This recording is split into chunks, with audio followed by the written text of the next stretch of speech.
Bueno, vamos a continuar el día de hoy con el libro de Deuteronomio. Así que, por favor, abran sus Biblias ahí en Deuteronomio.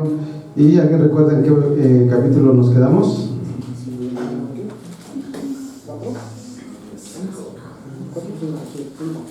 ¿5 qué? Muy bien.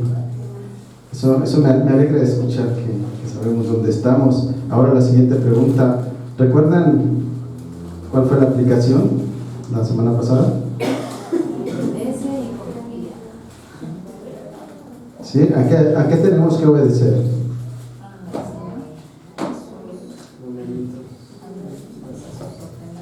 Así es. Hablábamos acerca de la obediencia al Señor y el día de hoy vamos a continuar precisamente con este tema, con Deuteronomio, y vamos ahora a partir del versículo número 6. Entiendo que ya tienen sus Biblias ahí. Ahora, vamos a entrar en el pasaje en el que se listan, en el que se mencionan los 10 mandamientos. ¿Ok?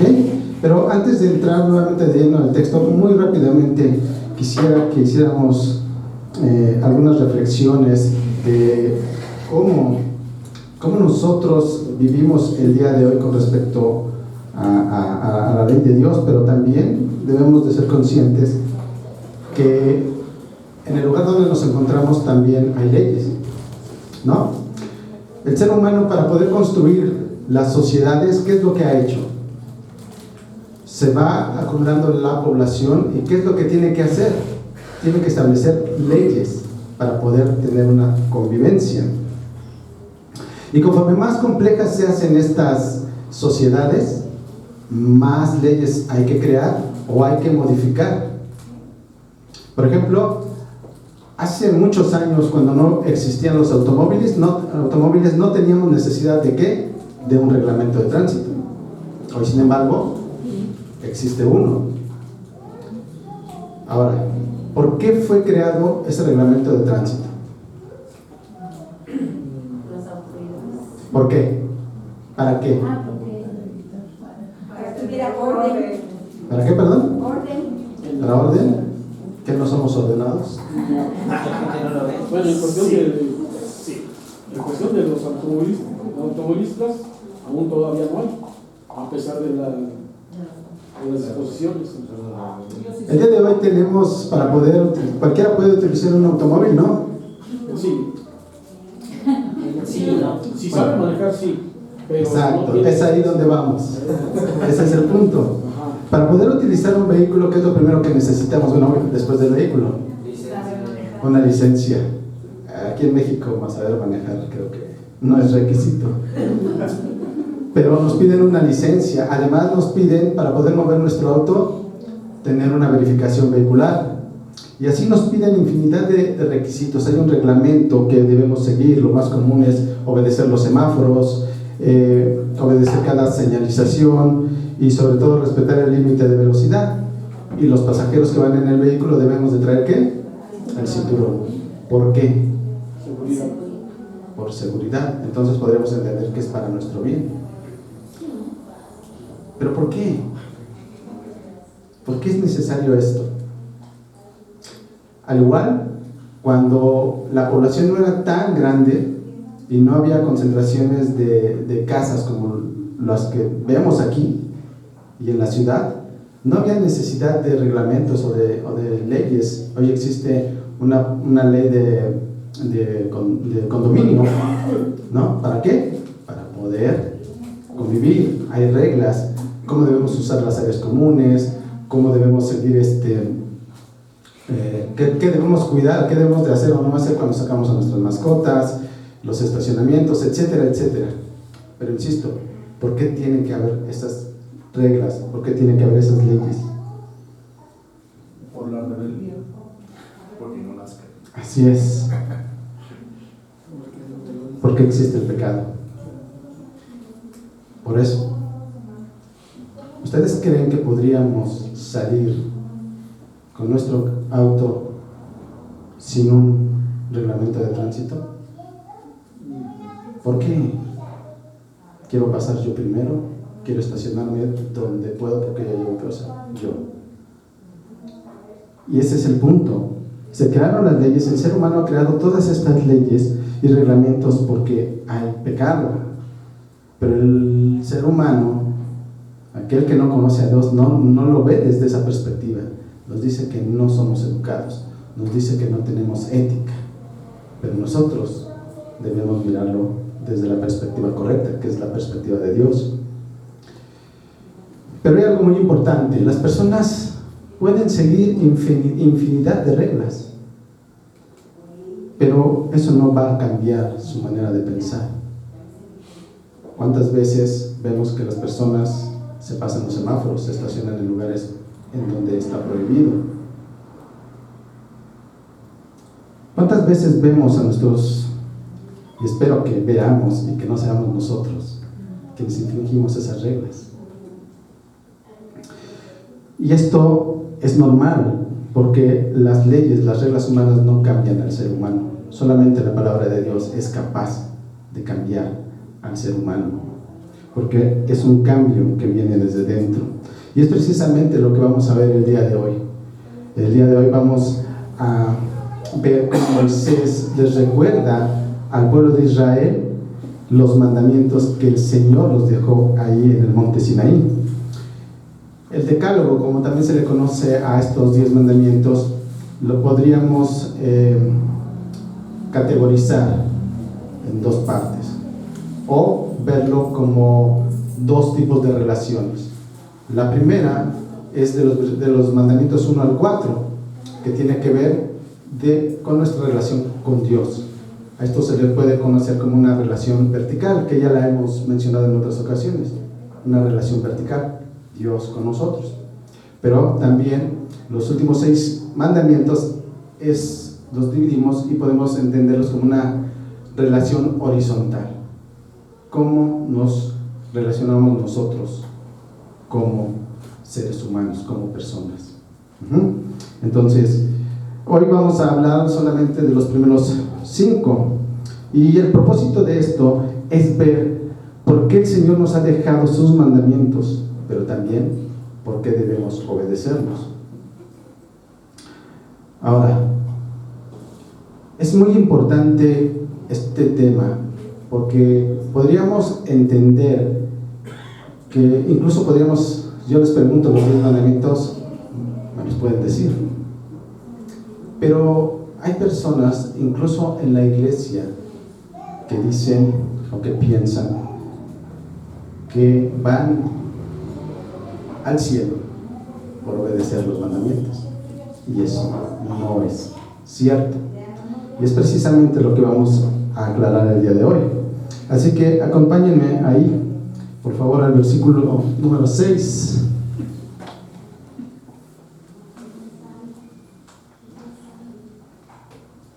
Bueno, antes de entrar de lleno al texto, vamos a recordar un poquito dónde estamos. ¿Recuerdan en dónde está Moisés y el pueblo de Israel?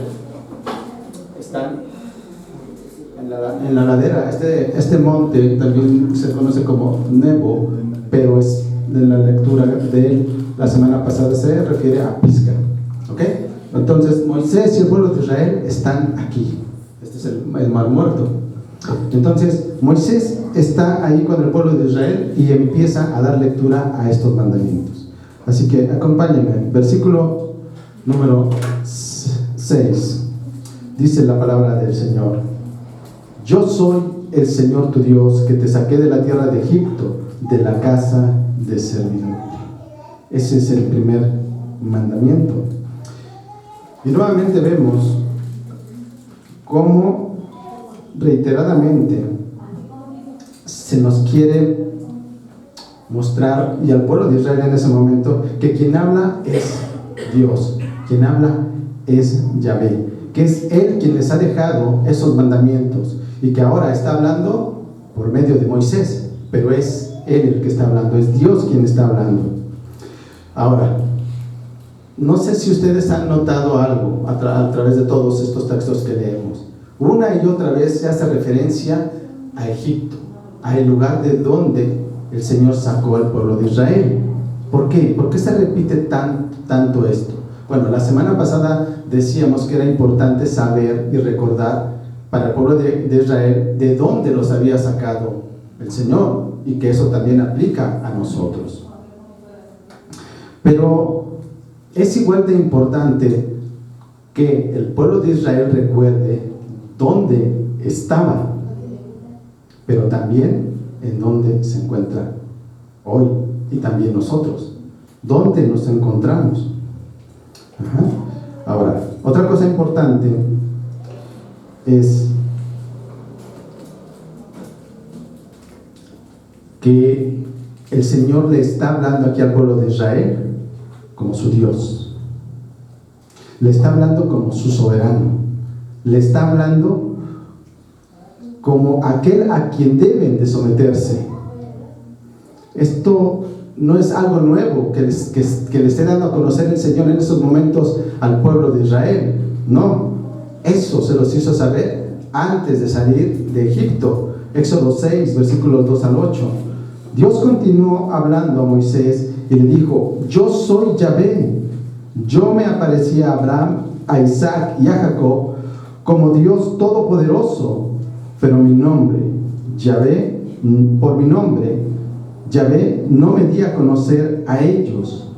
También establecí mi pacto con ellos de darles la tierra de Canaán, la tierra donde peregrinaron. Además, he oído el gemido de los israelitas, porque los egipcios los tienen esclavizados, y me he acordado de mi pacto.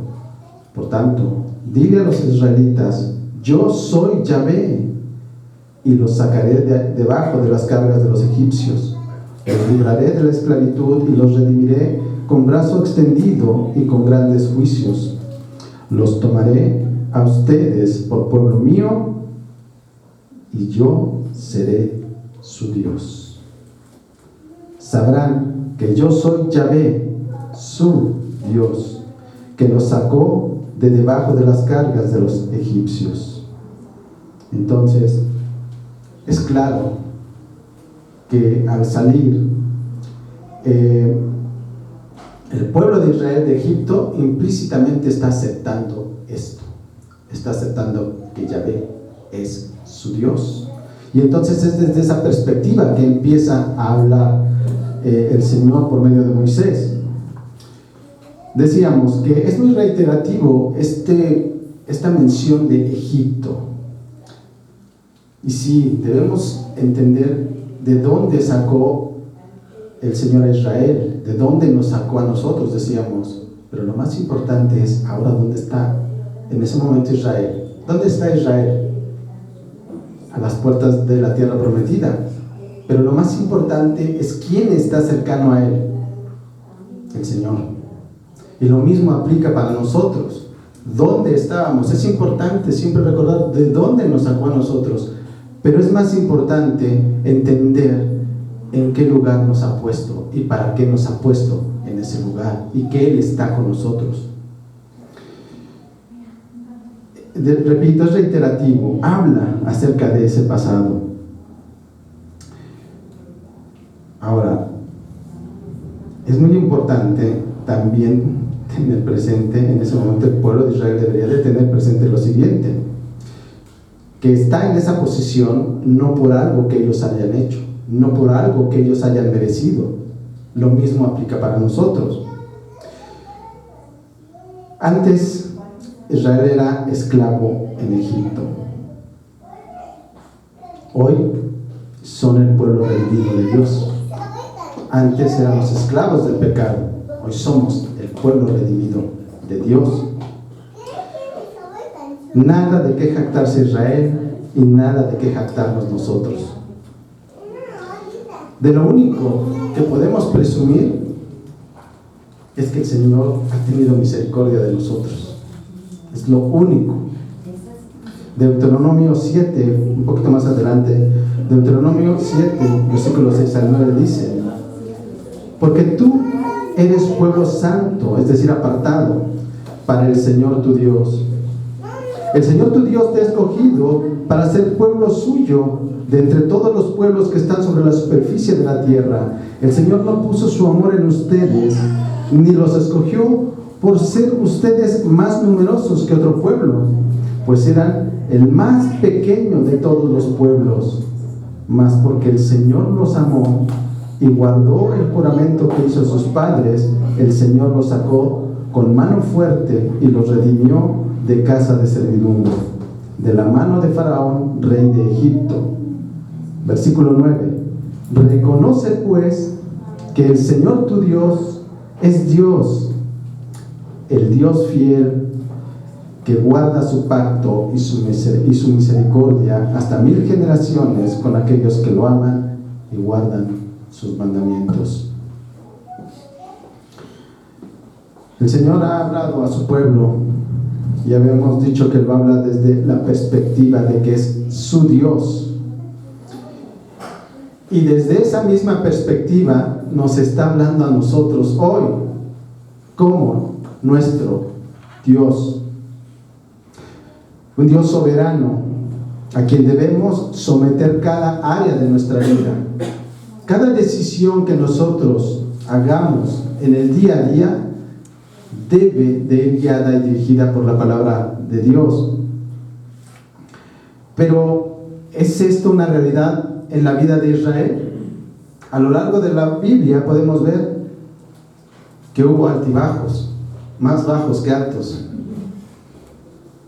Pero, ¿qué pasa con nuestra vida?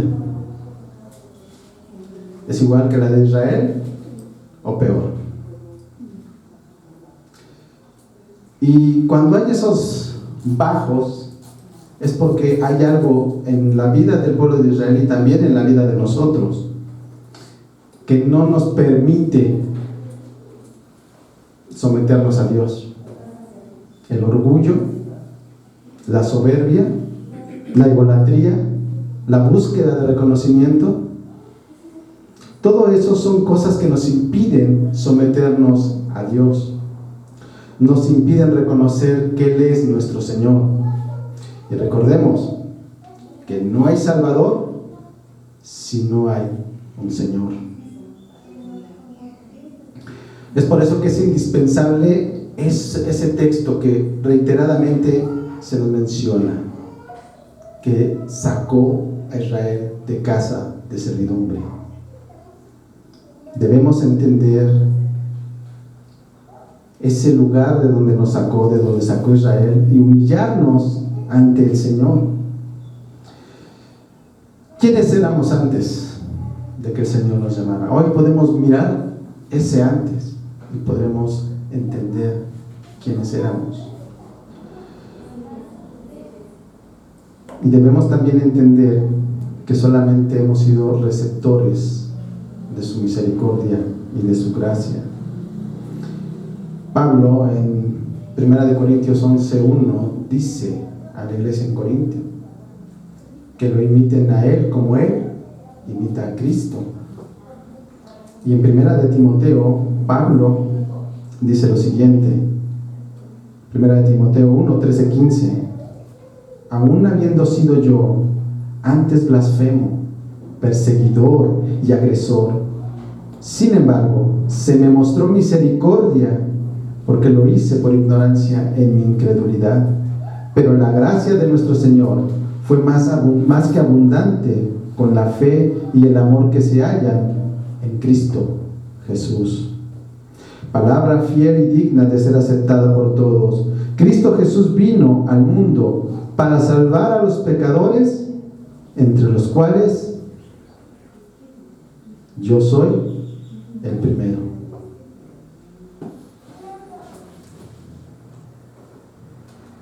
Y decíamos, nada de qué jactarnos. Ahí mismo, 1 de Corintios 4:6-7. Esto, hermanos, les he aplicado en sentido figurado a mí mismo y a Apolos. Aquí está hablando nuevamente a la iglesia de Corinto, dirigiéndose a aquellos que están dividiendo a la iglesia. Hay unos que quieren ir con Pedro, otros con Pablo, otros con Apolo. Y les está hablando de esta manera. Les dice al final del versículo 6 que les dice esto para que ninguno de ellos se vuelva arrogante a favor del uno contra el otro. Versículo 7. Porque ¿quién te distingue? ¿Qué tienes que no recibiste? Y si lo recibiste, ¿por qué te jactas como si no lo hubieras recibido? Si hay orgullo en tu vida, si hay soberbia en tu vida, tal vez debamos reflexionar sobre esto, o tal vez no lo sabemos. Pero una buena pregunta a hacernos a nosotros mismos es: ¿cuánto tiempo hablamos con las demás personas de nosotros? ¿Cuánto hablamos a las demás personas de lo que hacemos? ¿Hablamos más de nosotros o mostramos más a Cristo? Ahora, todo esto es muy importante porque todo esto nos sirve para entender y reconocer quién es Dios, para entender cada uno de sus mandamientos, para entender qué es lo que quiere de nosotros a través de estos mandamientos. Porque si nosotros no entendemos quién es Dios, si nosotros no entendemos qué es lo que quiere de nosotros, no podemos tener una relación con Él. Y estos primeros 4 mandamientos que vamos a ver se tratan de eso. Entonces debemos entender quién es Dios, qué quiere de nosotros y por qué nos pide esos mandamientos. Hay un sentido para que nos pida específicamente esto. Entonces, los primeros 4 mandamientos nos dicen qué es lo que quiere el Señor de nosotros con respecto a Él. Deuteronomio 5, versículos 7 al 11 nos listan esos versículos. El primer mandamiento lo tenemos en el versículo 7 y nos dice: no tendrás otros dioses delante de mí. Él es el único y verdadero Dios. Y este mandamiento es muy importante. Bueno, todos son muy importantes y todos están unidos. Este y todos los mandamientos están directamente relacionados. ¿Con qué? Con la frase, con la frase que tenemos ahí en el versículo número 6. Yo soy el Señor tu Dios. Todo parte de ahí. Como decíamos, el pueblo de Israel por ese motivo debe de someterse. Por ese motivo debemos de someternos. Él es y será el único Dios de Israel. El mandamiento es claro, el mandamiento es directo. Pero nuevamente, ¿de qué está precedido este primer mandamiento? Versículo 6, versículo 7. ¿De qué está precedido este primer mandamiento? Que te saqué de la tierra de Egipto y de la casa de servidumbre. No es coincidencia. ¿Por qué? ¿Cómo es que el Señor sacó al pueblo de Israel de Egipto? Por medio de plagas. ¿Qué sucedió ahí? Pues lo que sucedió es que el Señor mostró que Él es Dios y que los dioses egipcios no hay tales. Lo que está diciendo en este primer mandamiento al pueblo de Israel es confirmando lo que ellos mismos han visto, que solamente hay un Dios y es Yahvé. Ahora, vamos a mirar a lo largo de estos pasajes algunas cosas. Hoy en día hay quienes dicen que hay diferentes puntos de vista en qué aplica y qué no aplica, qué aplicaba en el Antiguo Testamento y qué no aplica en el Nuevo Testamento, o qué sigue aplicando en ambos. Los mandamientos son una parte de ello. ¿Este mandamiento es vigente para nosotros, para la iglesia? Claro que sí. Éxodo, pero antes, ¿cuál era la pena de infringir este mandamiento? Éxodo 22:20.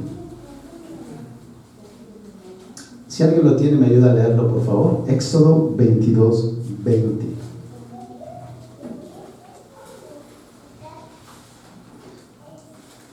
Y se puede hacer énfasis después de la última coma. El que ofreciere sacrificio a dioses excepto solamente al Señor será muerto. Gracias, hermano. Es claro y conciso. ¿Es vigente para nosotros? Hechos 14, versículos 12 al 15. Este es un pasaje en el que, Bernabé y Pablo están en Listra y han sanado a un cojo. Entonces en el versículo 12 nos dice: y llamaban a Bernabé Júpiter y a Pablo Mercurio, porque este era el que dirigía la palabra. El sacerdote de Júpiter, cuyo templo estaba en las afueras de la ciudad, trajo toros y guirnaldas a las puertas y quería ofrecer sacrificios junto con la multitud. Pero cuando lo oyeron los apóstoles, Bernabé y Pablo rasgaron sus ropas y se lanzaron en medio de la multitud gritando: Señores, ¿por qué hacen estas cosas? Nosotros también somos hombres de igual naturaleza que ustedes. Y les anunciamos el Evangelio. ¿Para qué? Para que se vuelvan de estas cosas vanas a un Dios vivo, que hizo el cielo, la tierra, el mar y todo lo que hay en ellos. El versículo 14 es importante porque nos dice: pero cuando lo oyeron los apóstoles Bernabé y Pablo, el título que se les da aquí a Bernabé y Pablo es ¿de qué? De apóstoles, es decir, enviados. ¿De parte de quién? De Dios.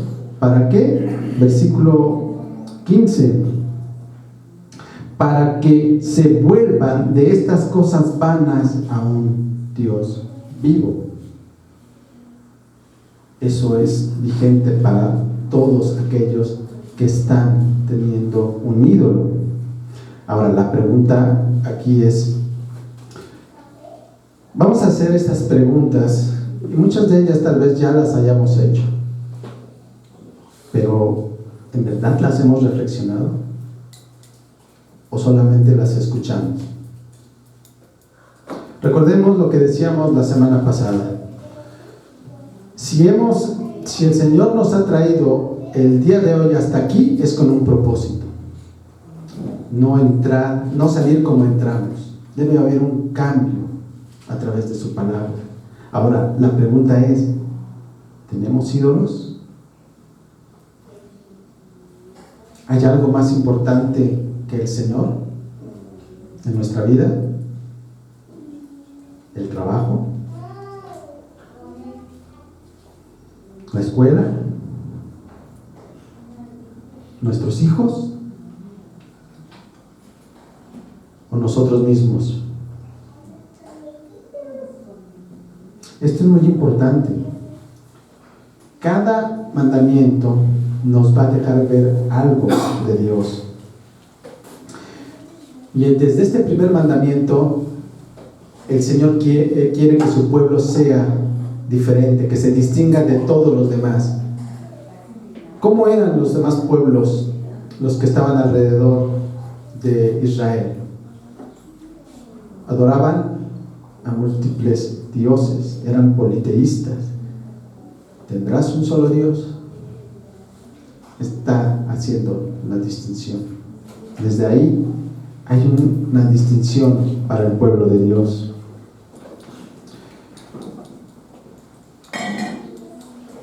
Esos dioses que creaban los otros pueblos eran eso, eran creados por criaturas, o sea, era como la copia de la copia, ¿no? Entonces, ¿qué era lo que estaban haciendo esos pueblos? Y recordemos también lo que veíamos hace varias semanas. El Señor le pidió al pueblo de Israel, cuando peleó con los amorreos, que destruyeran todo, que no quedara rastro de ellos, porque el colmo de la iniquidad había llegado a ese pueblo. No podía permitirse el Señor que se contaminara a su pueblo. ¿Por qué? Porque Él es un Dios celoso. Versículos 8 al 10.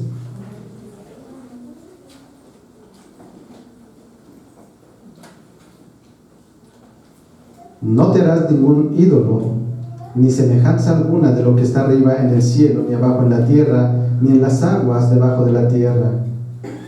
No los adorarás ni los servirás, porque yo, el Señor tu Dios, soy Dios celoso, que castigo la iniquidad de los padres sobre los hijos y sobre la tercera y la cuarta generación de los que me aborrecen. Pero mostraré misericordia a millares, a los que aman y guardan mis mandamientos.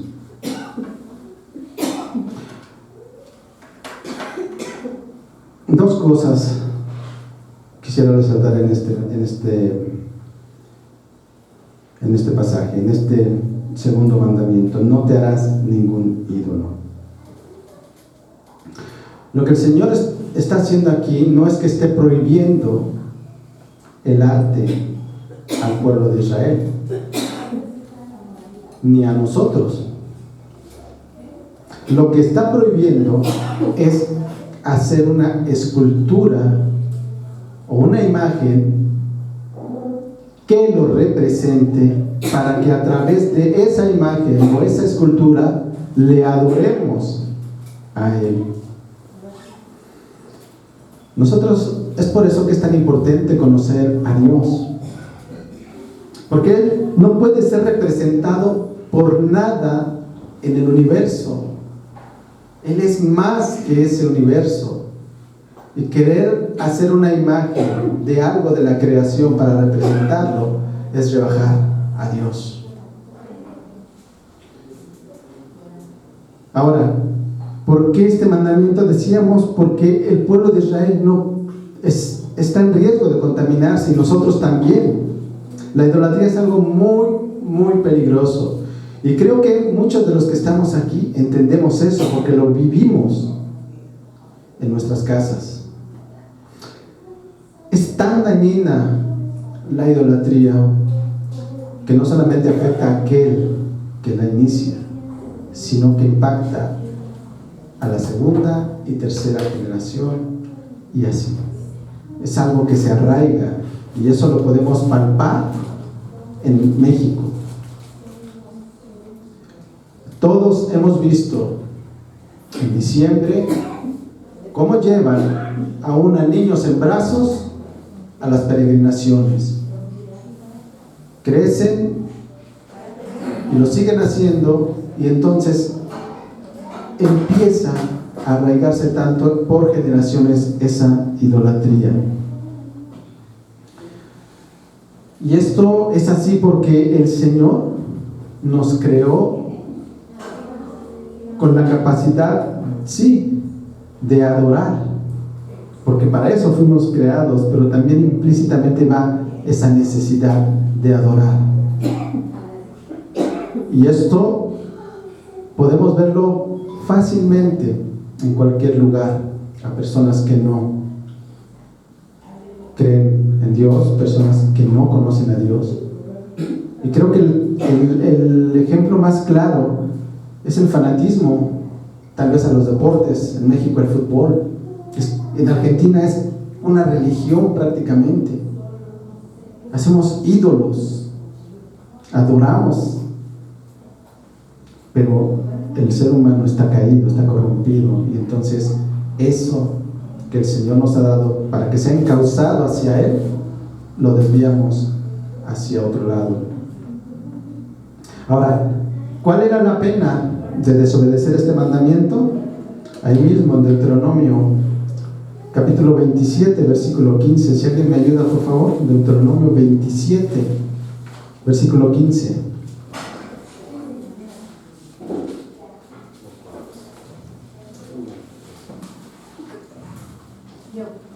Sí. Maldito el hombre que haga ídolo o imagen de fundición, abominación al Señor, obra de las manos del artífice, y la erige en secreto, y todo el pueblo responderá y dirá: Gracias. Maldito el hombre que haga ídolo. Esa era la pena. Pero ¿qué significaba ser maldecido en aquella época? Significaba ser separado de Dios y ser separado de la comunidad de la fe. Y en aquel momento eso significaba ser apartado del pueblo. No podías tener relación con nadie del pueblo, no podías tener trabajo, no podías integrarte, estabas solo. Y en el Nuevo Testamento la maldición se entiende como aquel que es maldito, se entiende como es alguien que está fuera de las bendiciones de la gracia de Dios. ¿Qué quiere decir estar fuera de las bendiciones de la gracia? Es decir, no hay gracia para aquellos que hacen ídolos. Mateo 25, versículo 31 al 33. Mateo 25, 31 al 33. Pero cuando el Hijo del Hombre venga en su gloria y todos los ángeles con él, entonces él se sentará en el trono de su gloria y serán reunidas delante de él todas las naciones, y separará a unos de otros, como el pastor separa las ovejas de los cabritos, y pondrá las ovejas a su derecha y los cabritos a la izquierda. Más adelante, del versículo 41, se refiere a los de la izquierda, es decir, a los cabritos. Versículo 41: entonces dirá también a los de su izquierda: apártense de mí, malditos, al fuego eterno ha sido preparado para el diablo y sus ángeles. ¿Es vigente para nosotros este mandamiento? Sí. 1 de Juan 5, 20, 21. Y sabemos que el Hijo de Dios ha venido y nos ha dado entendimiento a fin de que conozcamos a aquel que es verdadero, el único Dios verdadero. Y nosotros estamos en aquel que es verdadero, en su Hijo Jesucristo. Este es el verdadero Dios y la vida eterna. Hijos, aléjense de los ídolos. Estos primeros dos mandamientos nos dejan ver claramente quién es el Señor, quién es Yahvé. Él es el único y verdadero Dios. Nada se asemeja a Él en la creación. Y no solamente eso, sino que quiere que nosotros entendamos y lo veamos tal cual es Él. ¿Para qué? Para que podamos tener una relación con Él. Nosotros no podemos tener una relación con Dios si no sabemos quién es Él, si no estaremos teniendo una relación con ¿quién? Con un ídolo, con un Dios que nos estamos creando en nuestro entendimiento. Él quiere que nos acerquemos teniendo claro lo que Él es, quién Él es. Ahora, quiere que lo pongamos en práctica. Y eso lo vamos a ver en uno de los mandamientos. Ahora, ya nos ha mostrado quién es Él. ¿Cómo deberíamos nosotros referirnos a Él? Vamos al siguiente mandamiento.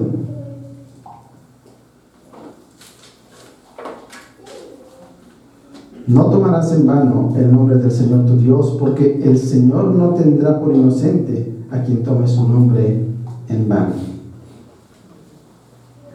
Como sabemos, Dios existe desde la eternidad, desde antes de que existiera cualquier cosa. Él nunca ha necesitado ni necesitará algo o alguien para existir. ¿Nos estamos dando cuenta a qué Dios nos estamos refiriendo? Él es un ser autosuficiente. Es único en su naturaleza y en su perfección. Nada se compara a Él. Entonces, para entender nosotros este mandamiento de no tomar el nombre de Dios en vano, debemos entender y aprender sobre el ser de Dios y sobre su naturaleza. Es un tema muy complejo y muy profundo, pero vamos a tratar de hablar algo esencial acerca de esto.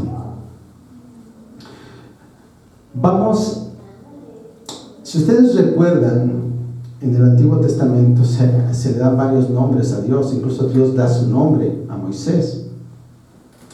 Es importante entender estos vocablos bíblicos que se encuentran en la Biblia y que hacen referencia a Dios.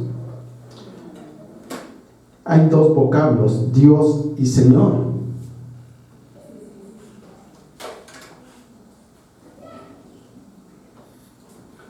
El primero es Elohim, que significa Dios, quiere decir Dios. Este nombre, Elohim, los eruditos dicen que es el plural de estas dos palabras. El, que significa el fuerte, y otros dicen que es el plural de Elá, el adorado. Otro nombre que vemos en el Antiguo Testamento es Adonai, que significa Señor. Y su raíz está en la palabra Adón, y significa dueño, amo. Y en la Septuaginta, Adonai se traduce al griego como Kurios, que significa también Señor en ese contexto, pero el griego le da aún más significados: autoridad, dominio, poder, Señor de, soberano. Entonces, es importante, cuando nosotros leemos la Biblia, yo les pregunto, cuando encontramos la palabra Señor, cuando encontramos la palabra Dios, cuando encontramos la palabra Jehová, ¿estamos entendiendo que estamos hablando de ese Dios autosuficiente, de ese Dios trascendente, de ese Dios eterno, de ese Dios santo? Es importante, ¿por qué? Porque es de esa manera que vamos a entablar nuestra relación con Dios. El nombre de Dios es importante y no debe de tomarse en vano. ¿Por qué? Porque está intrínsecamente relacionado con su esencia, con su personalidad, con su carácter. El nombre de Dios expresa su gloria, sus atributos. Y esto lo podemos ver en Éxodo capítulo 3, versículos 13 y 14. Dice Éxodo 3, versículo 13 al 14, cuando se presenta Dios a Moisés. Entonces Moisés dijo a Dios: si voy a los israelitas y les digo, el Dios de sus padres me ha enviado a ustedes, tal vez me digan, ¿cuál es su nombre? ¿Qué les responderé? Y dijo Dios a Moisés: yo soy el que soy. Y añadió: así dirás a los israelitas, yo soy, me ha enviado. Es interesante el nombre con el que se da a conocer el Señor aquí. Yo soy el que soy. ¿Qué significa? ¿Qué hay detrás de este nombre?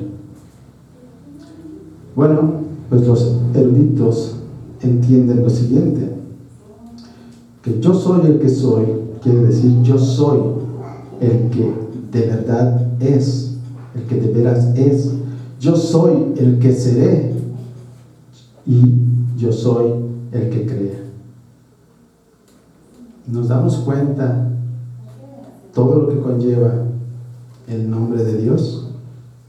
Más adelante, al final del versículo ahí de Éxodo, termina diciendo: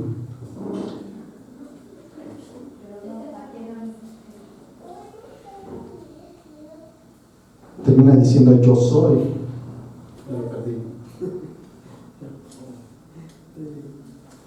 Ya me perdí.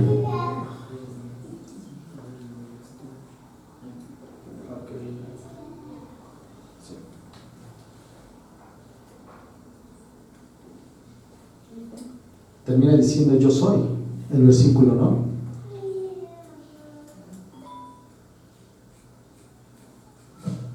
versículo en Éxodo termina diciendo, ahí en Éxodo 3, 13, 14. Entonces, ¿qué hay con este otro nombre? Con yo soy.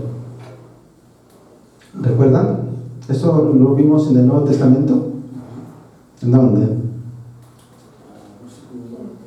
Jesús hablando. Así es, Jesús.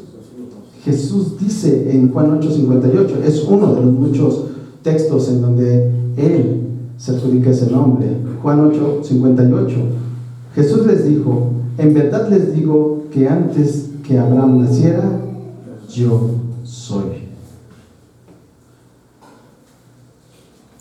Ahora, hay otros textos en Éxodo que nos siguen hablando acerca de la relación del nombre de Dios con lo que Él es, y otro de ellos es este, Éxodo 33 del 18 al 19. Veamos lo que dice. Entonces Moisés dijo, te ruego que me muestres tu gloria.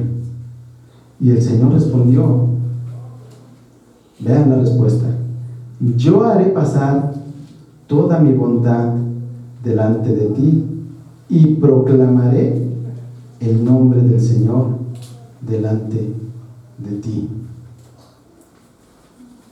¿Qué es lo que estamos viendo? Que la gloria del Señor va unida. ¿A quién? Al nombre del Señor. Y proclamaré el nombre del Señor delante de ti. Hay otro, ahí adelante, Éxodo 34:6.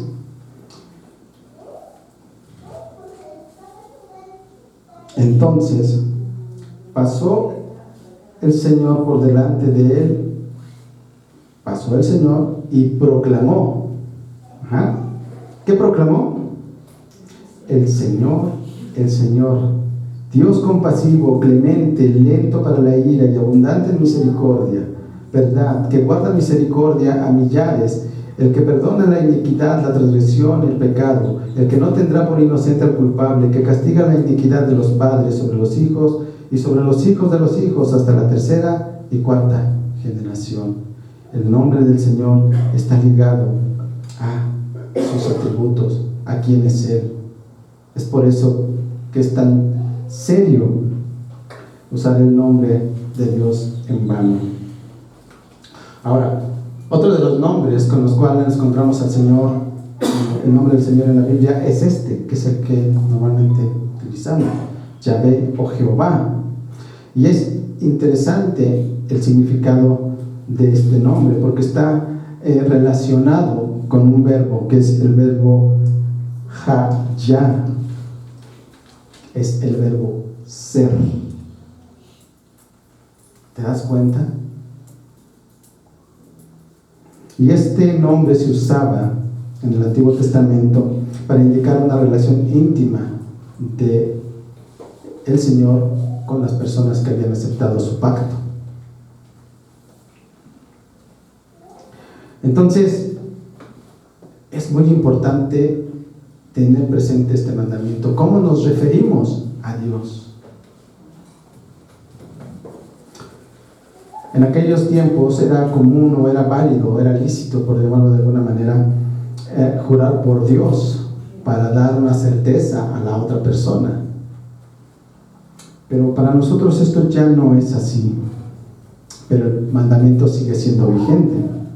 Ahora, ¿cuál era la pena de infringir este mandamiento? Levítico 24, 15, 16. Levítico 24, 15, 16. Hablarás a los israelitas y les dirás: si alguien maldice a su Dios, llevará su pecado.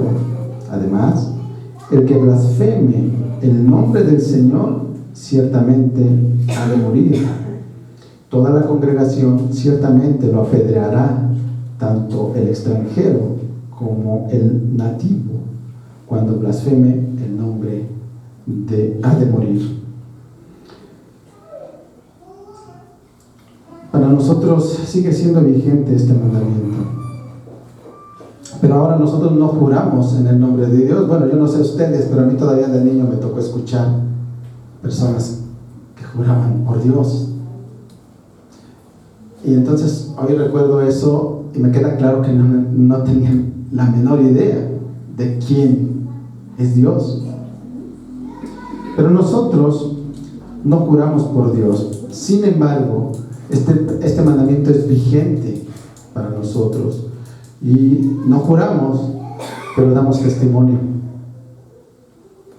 Santiago 5:12. Y sobre todo, hermanos míos, no juren ni por el cielo, ni por la tierra, ni con ningún otro juramento.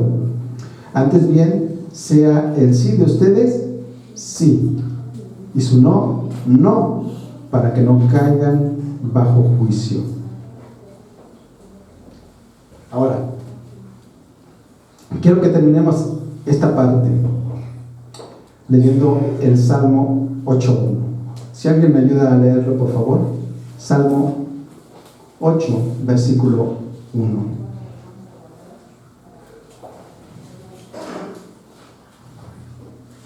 Oh Señor, Dios nuestro, cuán glorioso es tu nombre en toda la tierra. Has puesto tu gloria sobre los cielos. Gracias. Es muy claro. Ahora creo que nos queda claro por qué este mandamiento.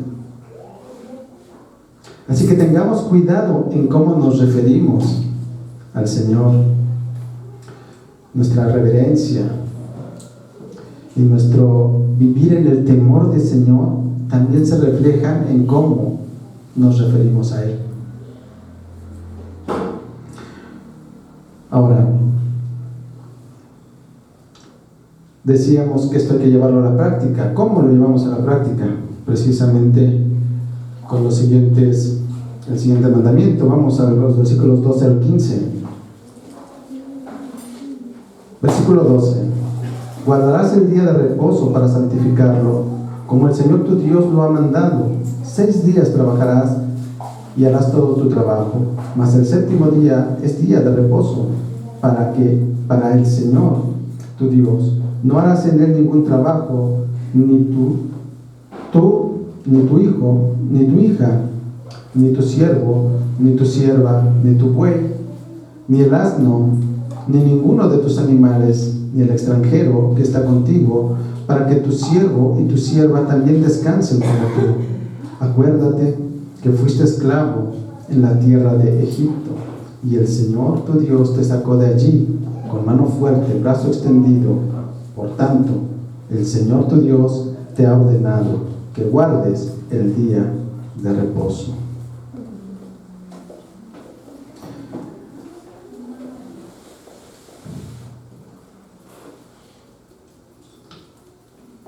Aquí hay una diferencia en la última parte del mandamiento con respecto a Éxodo 20:11.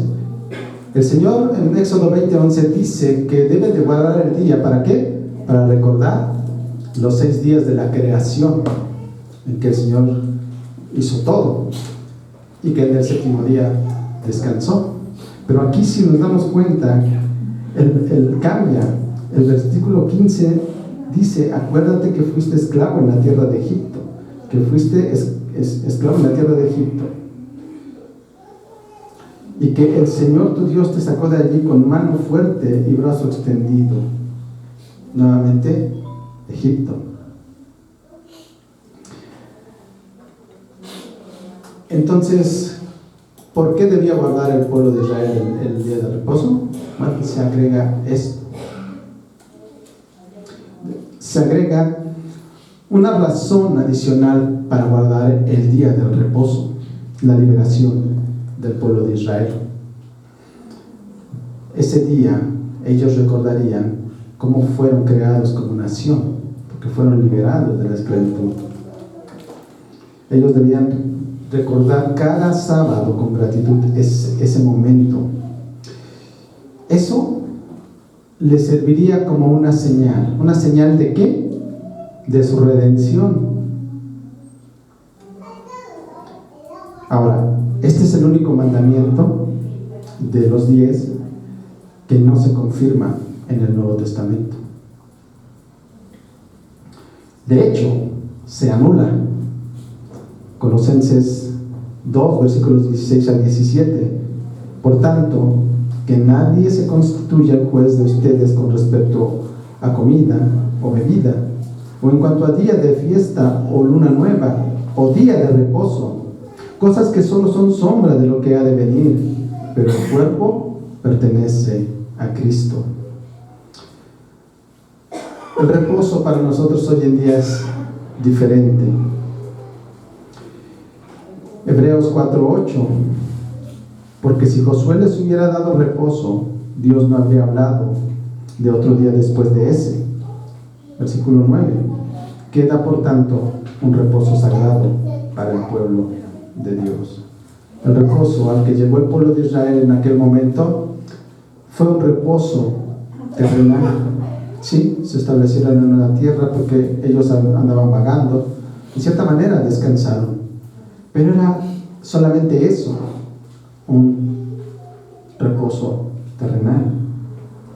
Solamente era una sombra de lo que había de venir. Continuamos en Hebreos 4:10. Pues el que ha entrado en su reposo, él mismo ha reposado de sus obras, como Dios reposó de las suyas. El verdadero reposo al que se refiere el Nuevo Testamento es un reposo espiritual.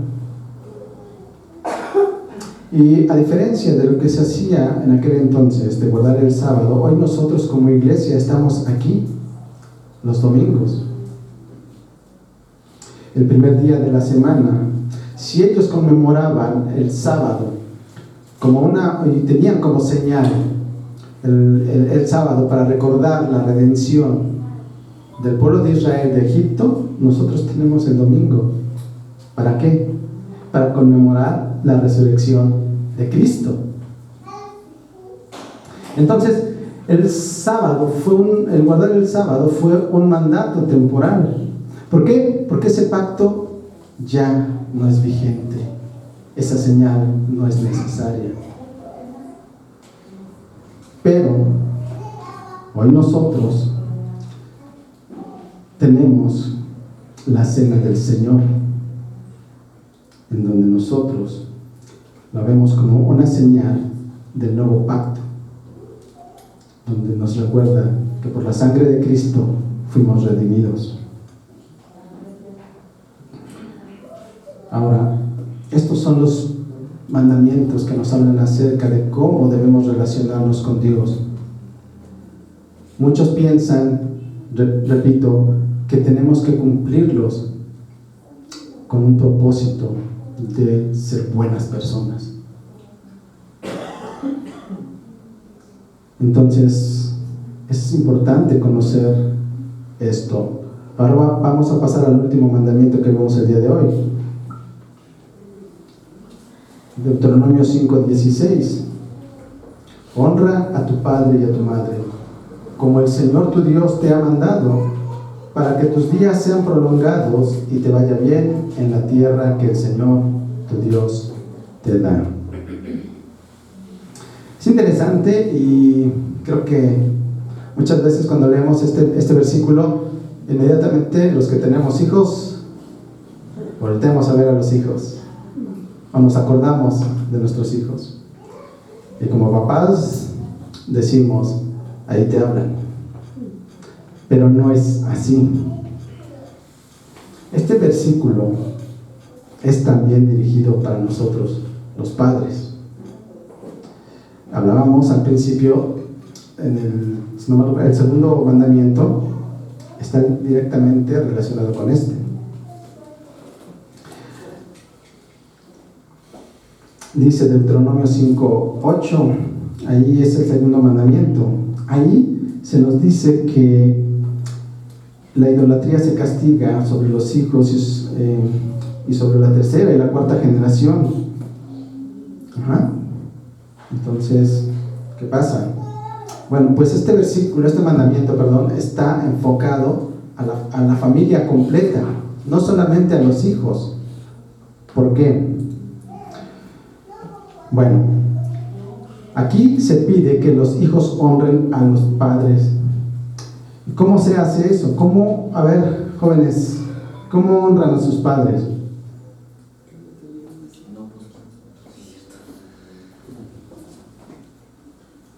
solo un joven.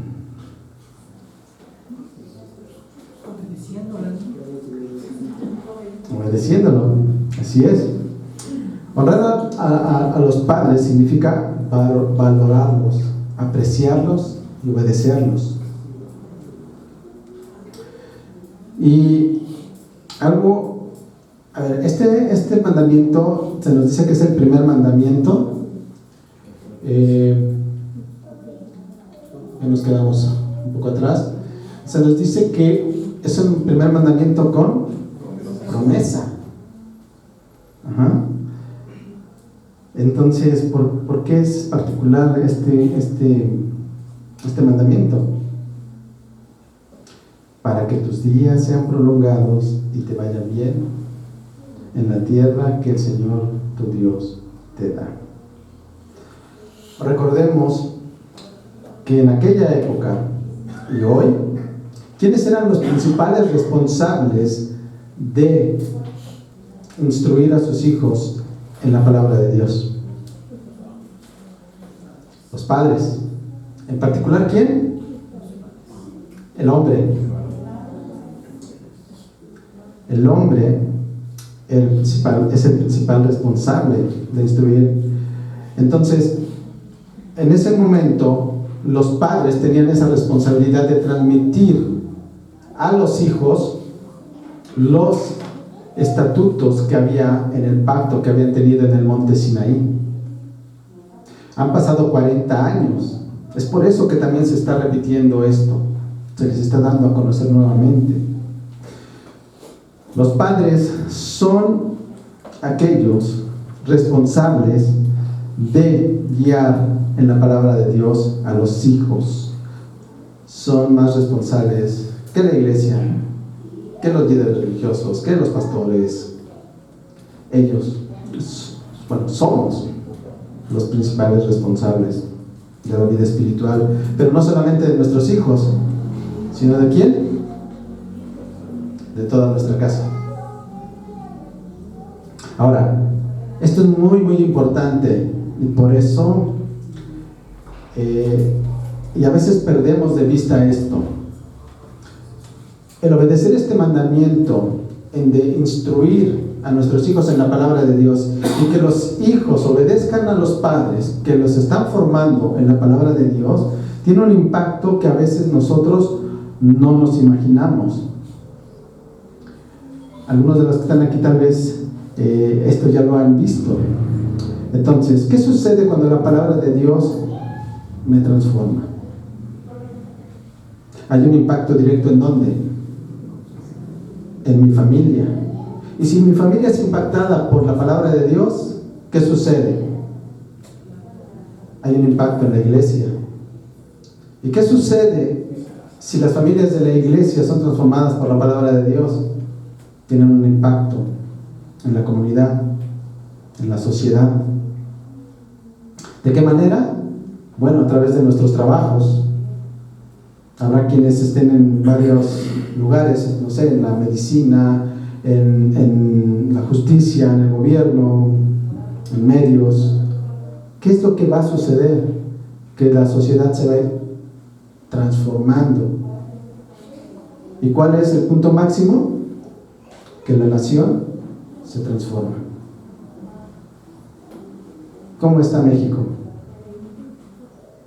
Entonces ese es un síntoma de que nosotros como padres y nuestros hijos no estamos haciendo la tarea. Yo quisiera preguntarles aquí a los padres, ¿cuánto tiempo dedicamos con nuestros hijos para instruirlos? Es importante. No vemos la trascendencia a veces de esto, pero el Señor es quien nos lo dice. ¿Es vigente? Sí. Efesios 6:1 al 4. Hijos, obedezcan a sus padres en el Señor, porque esto es justo. Honra a tu padre y a tu madre, que es el primer mandamiento con promesa, para que te vaya bien y para que tengas larga vida sobre la tierra. Y ustedes, padres, no provoquen la ira a sus hijos, sino críenlos en la disciplina e instrucción del Señor.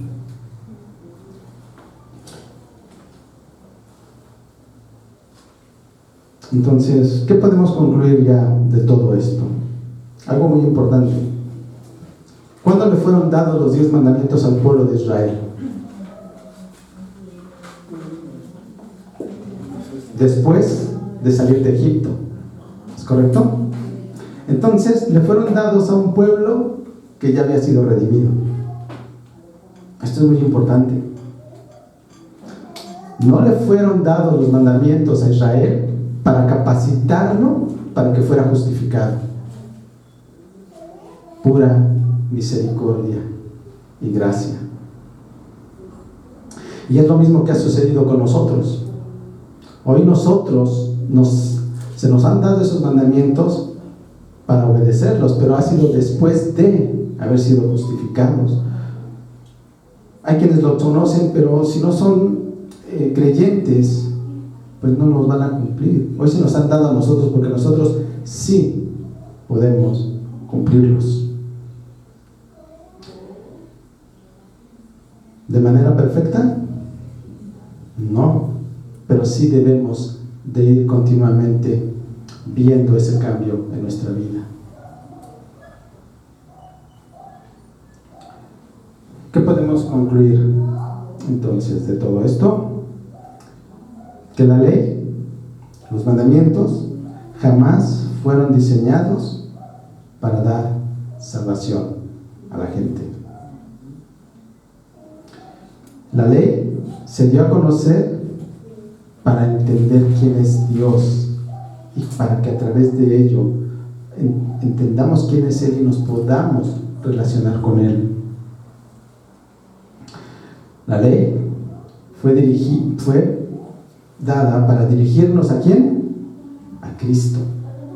Porque cuando nosotros tratamos de cumplir esa ley nos damos cuenta que no podemos.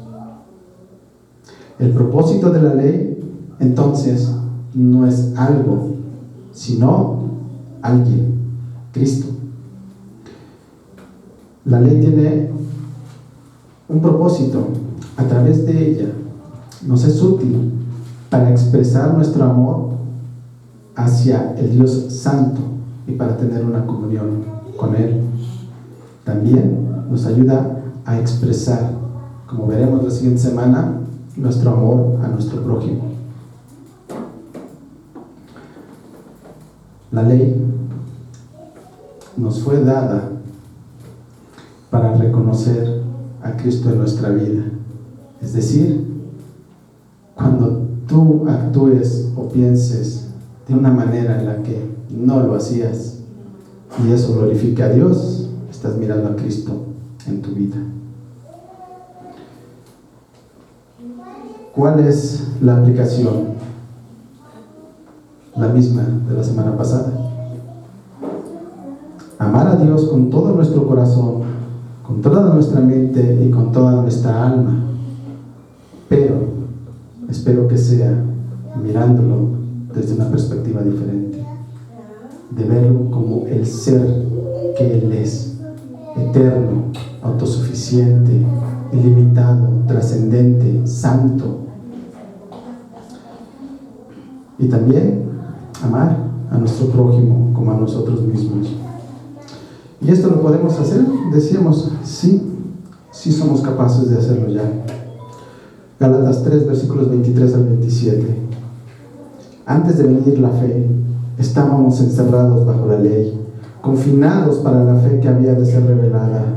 De manera que la ley ha venido a ser nuestro guía para conducirnos a Cristo, a fin de que seamos justificados por la fe.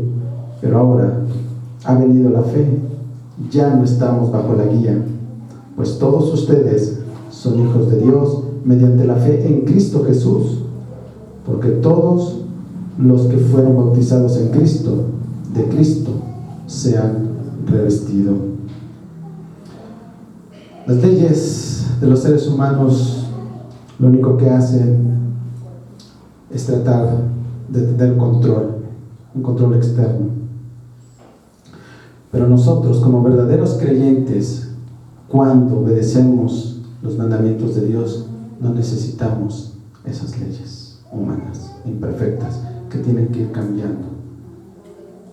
Lo que necesitamos es vivir verdaderamente esa nueva naturaleza que nos ha sido dada. Nuestro cambio lo realiza el Señor y es interno.